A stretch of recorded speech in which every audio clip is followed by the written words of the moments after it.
Morning po mga kababayan, ma'am sir. This is Jam, the Filipino channel ng inyong pong lingkod. So today is December 4, 2025. At tayo ngayon ay papunta dyan yan sa may Avida Towers sa Makati, sa gate sa may Chino Roses Avenue, Bangkal, Makati. At dadalhin po natin yan sa may Sheraton Manila Hotel sa may Andros Avenue po yan, Barangay 183 Pasay. Okay, so magbabalik po tayo mamaya konti. Pag nakuha na po natin sila, disclaimer lang pong content po natin ay kalsada. Ba't ang mura nito, yung layo-layo at hindi ang passenger. Kaya nga naman, sakasakali man po na may marinig kayo mga pangalan ng lugar, pangalan ng tao, pangalan ng organizations, government o private man yan, ay wala pong kinalaman ng channel nito at wala pong pinapatungkulan. Lahat po na pinag-uusapan dito pahawang dito lamang po yan sa loob at wala pong pinapatungkulan sa labas. Okay po, magbabalik po tayo mamayang onte pag nakuha na po natin sila.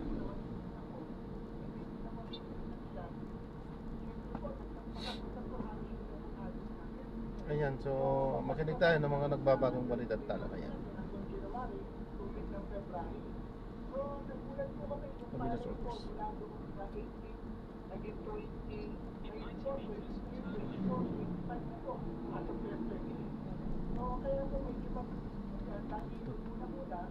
Napapasabay po tayo sa demand po ng Christmas.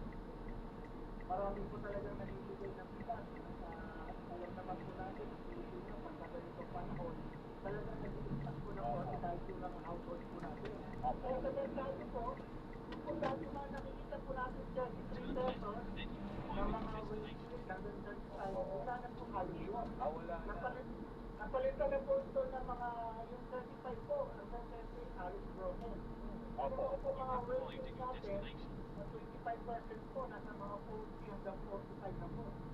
Opo, pero hindi po ba lumalabas na kung medyo bad news sa ating mga consumers yan? Good news naman yan sa ating mga magsasaka. Some part po, kasi nung nag-harvest sila, naka-recover po yung presyo ng palay po natin. So nakakatuwa naman dahil ba nakasaka natin, kahit paano nakaabot, lalo na po yung mga bulit po ng harvest. So kasi po nung kasagsagan po ng mga sometime in August po, and then July, bumagsak po talaga yung presyo ng palay. Naramdaman naman natin na marami po tayo napapanood at nakikita talaga halos nag-aano po ang mga farmers. Kasi po natira, yung harvest po natin. Sa tingin po namin, medyo balikan po nangyari may December. Kasi wala na po talaga tayong harvest, wala na rin po naman po yung focus. So tataas po yung presyo, pagka hindi po natin ito nabigyan po ng pagkakataon. Ano yung gagawin po natin sa January and February? Kasi March po ang aming pong nag-harvest. So ang January po natin, February po talaga, hindi months po. Kaya ngayon po, nasa December pa lang po tayo, unang linggo.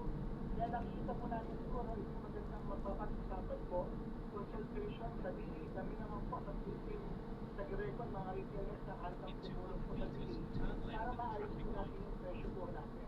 Oo. Kumusta po ba yung supply ng local na bigas natin, Sir Orly? Paubos na po ba ito? Baka mamaya pwedeng i-suspend na ng maaga ng Pangulo yung import ban para hindi na tayo nagmumabahog yung supply pagdating ng Enero at Pebrero. So nakikita po namin sa probinsya, lalo na po sa Nueva Ecija, nasa 24 pesos ang palay. Kasi sa Bulacan po, 25 pesos na kasi nga po meron tayong transportation. Kung ang palay po ay 24, 25 pesos, so asahan po natin sa market, wala tayong nakikita below 43 pesos. So tataas po yung presyo and then wala na po talaga tayong local harvest, patapos na po talaga. Okay, so Ka-Orly, kung kayo po ang tatanungin, dapat namang i-resume ang pag-angkat ng bigas ngayong Enero.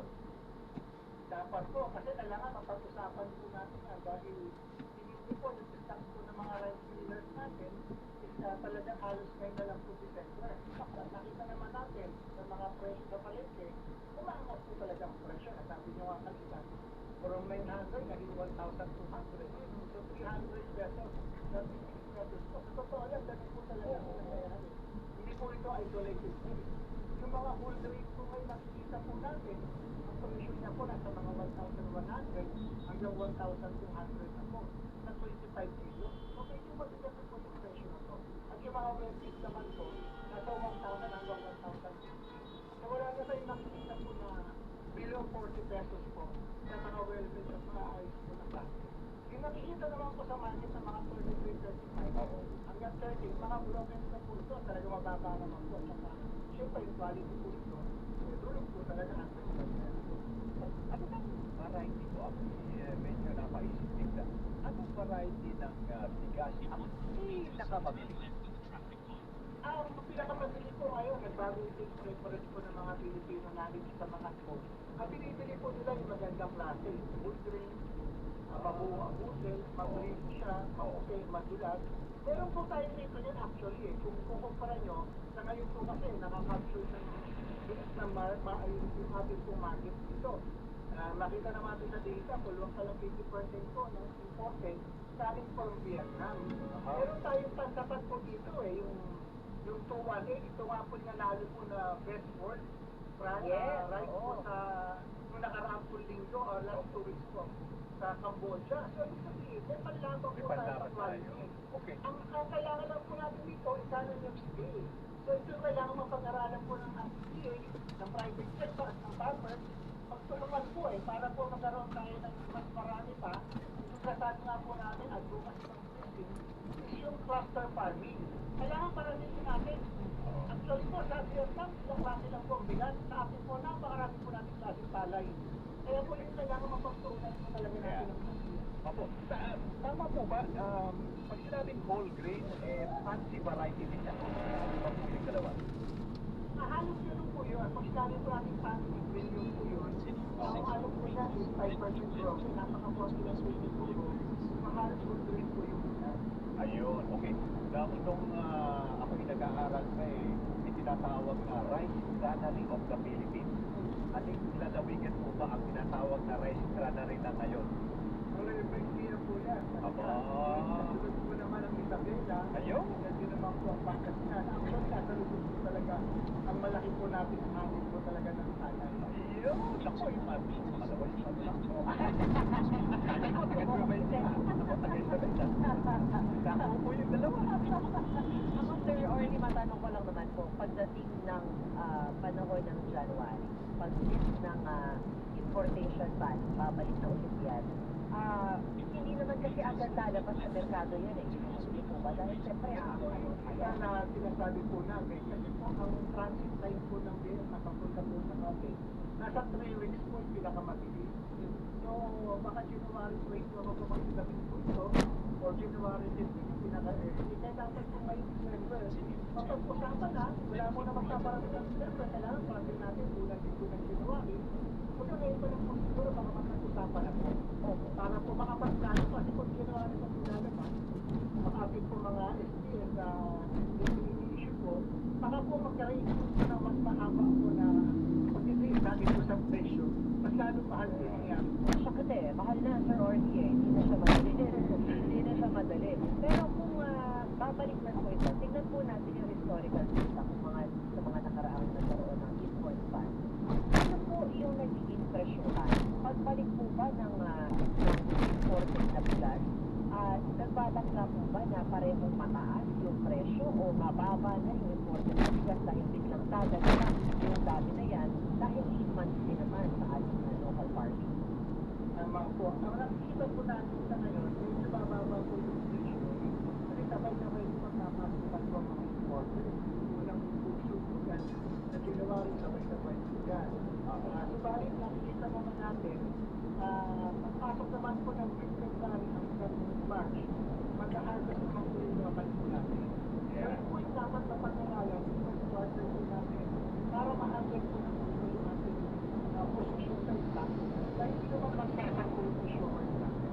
Yun po, naman hindi magdalagla po ang farmers kasi wala na po talaga silang harvest ng January.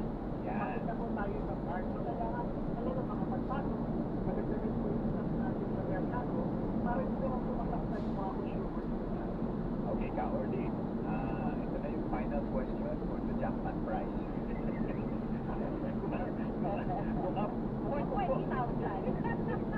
Kung ako po ay ng Quezon City gusto mong bumili ng 25 kilos ng bigas, saan ako bibili? Ako'y galing ng Tubigaraw papuntang Quezon City. Tingin niyo po, sa market po natin, kung naman po yung mga paligid na Hindi po, saan yung pinakamurang bigas na pwede mong bilhin? Sila, Tubigaraw, Cagayan, hanggang Quezon City. marami po may gagaanan. Kasi marami po mga market.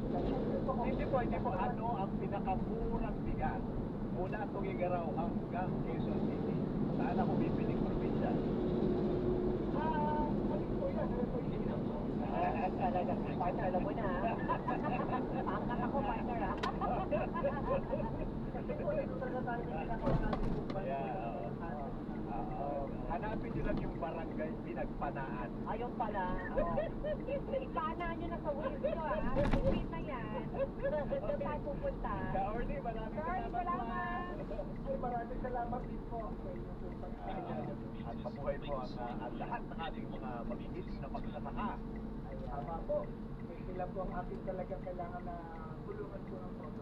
Yeah, Opo, thank you, salamat sir. po. Ang ating co-founder ng PRISM, o Philippine Rice Industry Stakeholders Movement at spokesperson ng Grains Confederation of the Philippines of Record, Sir Orly Maluntad. 9:59 na po ng magmamagaling Ayan. morning. At kung kayo ay mag-iiba ng bigas, ito po ang cellphone number ni Rika. Tulungan po tayo. Ano ba yan? Rice at sa Pinay. Yun! Gusto ko yan! Rice mommy! Yung ano, ilipat ng bagong tahanan dahil meron ang pamilya ng swerte daw. Ganun. Oo, tama. Oo, lilipat ka ng apartment, may bago kang bahay. Oo. Ang unang pinapasok mo sa bagong bahay ay Bigas. bigas. Bigas, sukal, asin. Ayan. Diba? Oo. Ano pala yun? Wala ko palang Oo. Kaya, Bakit? papaswerte daw yun. Ayan. Oo, bago pa po yung mga pinagbibili ninyo online. Oo. Yun muna. Yung rice mo. Oo. Saka asin. Tama. Asukal. Ayan. Oo. Ngayon, pumitira pa sa Noche Buena. Oh, kumenti na pa. Hindi tutuin nyo yan. Kabayan ka sa akin, Dan Barabek. Sunod na. Nakasama ko rin ka lang. See you tomorrow. Maraming salamat.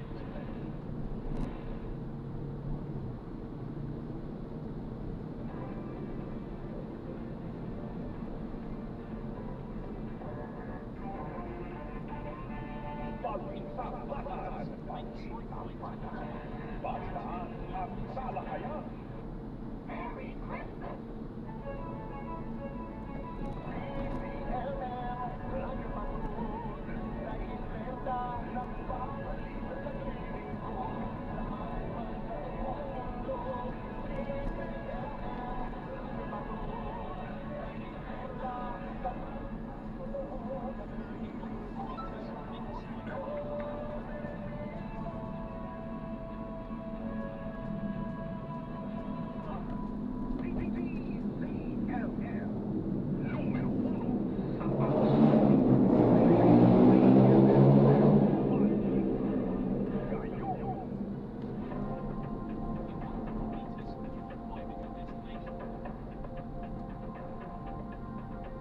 Sa pamilya, nagpaalala ang Department of Health sa publiko na maging Ito ba yun, mapanuri sa pagbili ng gamot at bakuna lalo na sa online at sa mga hindi otorisadong pasilidad.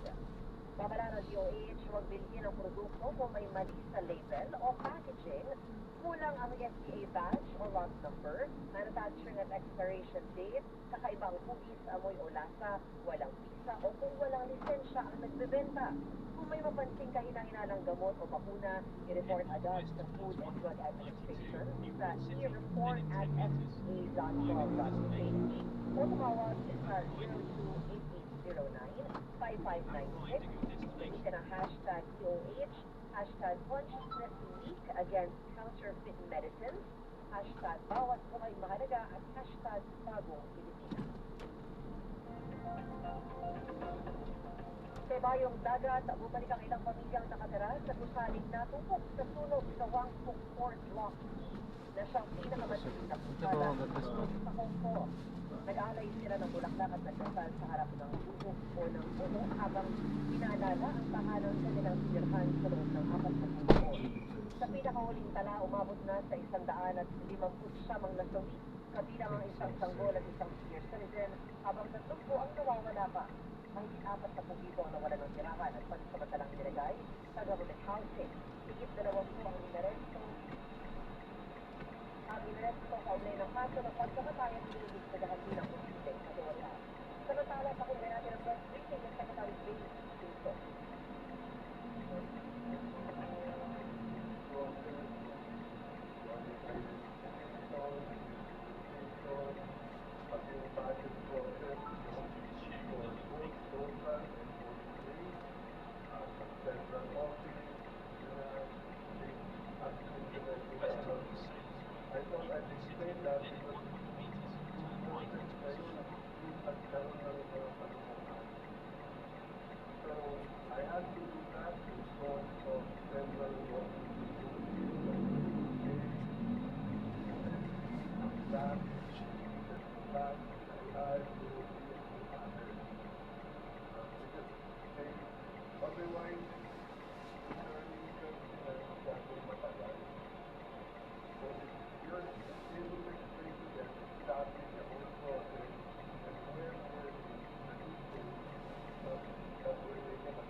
Na natin sila. So maraming salamat po sa panonood. Hanggang sa muli, ingat. God bless.